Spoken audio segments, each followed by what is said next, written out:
first of all to ask you about the dates of the exhibition, Britannica 1951 to 53. Why specifically those 3 years? It relates to very early conversations held with the department here in Selfridges.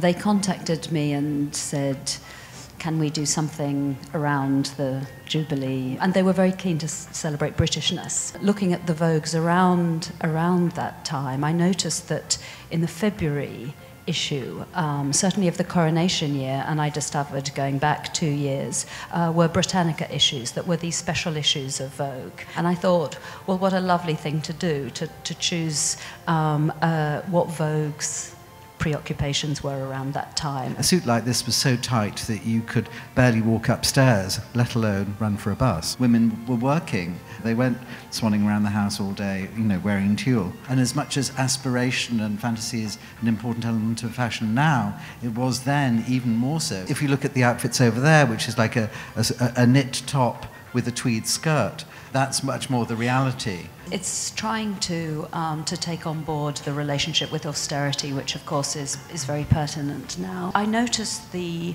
sort of greater presence of Vogue patterns and advertisements in the Vogues at that time. In the February of 1951, there was a Vogue patterns show at Selfridges. Women knew how to make clothes much more than they do now. It was a completely different era that, yeah, absolutely women made clothes. You could choose an easy pattern or a much harder pattern. On the outside of the packet was always this wonderful drawing where this girl has got this impossibly small waist and normally has got a hat on as well. But, it was a serving suggestion. There were hat patterns too. The millinery business was a larger employer than the dressmaking business. It really changed in the early 60s. Hairspray and big hairdos.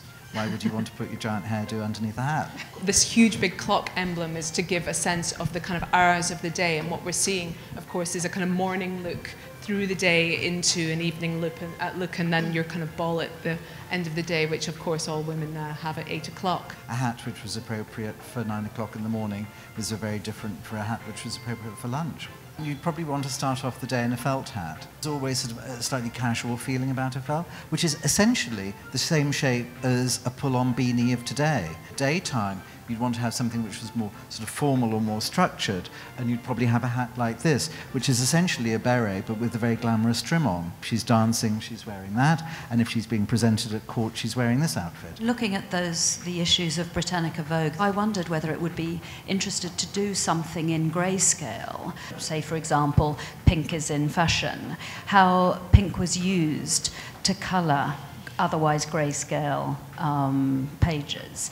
And so I thought this could be an accent. It's actually a wonderful experience doing something here, out there in Selfridges. There is the sort of visual excitement. This space is like a no man's land. Department store like Selfridges, all of these department stores had their own model rooms where you could have clothes made to measure, and all these department stores would buy patterns from Dior, Balenciaga, Jacques Fat, all the great French couture, and remake them here. And that was one of the ways that fashion was disseminated in those days.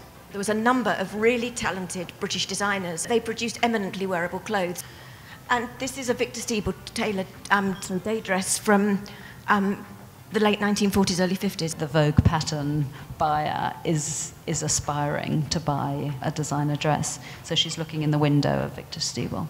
We see in the windows, for example, in Selfridges, of people using the idea of the 50s or the Queen's silhouette or the Queen's hats as an inspiration for what they're going to be wearing at Jubilee weekend. Very well done to Amy and Stephen and Judith for a fantastic talk and a really wonderful exhibition.